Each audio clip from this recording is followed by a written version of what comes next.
ډاکټر صاحب ستاسو په خیال یو قام له د خپل تاریخ نه ځان خبرول ولې پکار دي؟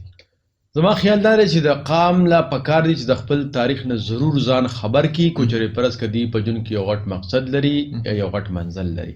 دې داسې مثال دی چې پر موټر باندې زمونږ موټر خو په 120 سپیډ سره روان وي او د کې د اخې شیشه نه وي، دا ګزه شیشه پکې نه وي او منځ کې یو وړه شیشه ده چې هغه هم پکې نه وي، نو دته برستو گاډي نه ښکاري، کېدای شي د دې اړخه یو گاډي وهي، کېدای شي د دې بل اړخه یو گاډي وهي، کېدای شي د رستو نه یو گاډي وهي. نو دا درې شیشې د رستو کتلو د پاره دي. نو تاریخ لوستل او د تاریخ نه ځان خبرول عمق شانتي دي، درې شیشو په شانتي دي.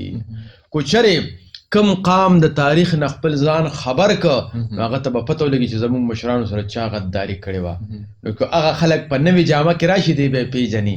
که دغه شانتې زمونږ مشرانو سره څوک د لستوڼي مارانو نو دی به بیا د خپل لستوڼي مار هم پیژني.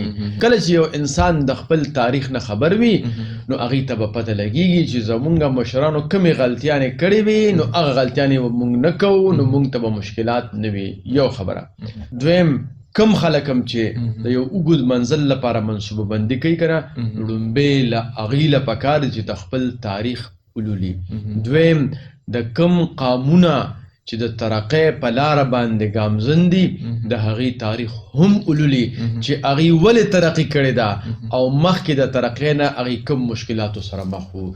نه صرف خپل تاریخ لوستل پکار دي بلکې د هغه کامیابو قامونو تاریخ هم لوستل پکار دي چې د هغې نه هم موږ ته سبق حاصل شي، نو موږ ته به خپل منزل ډېر زیات اسان شي.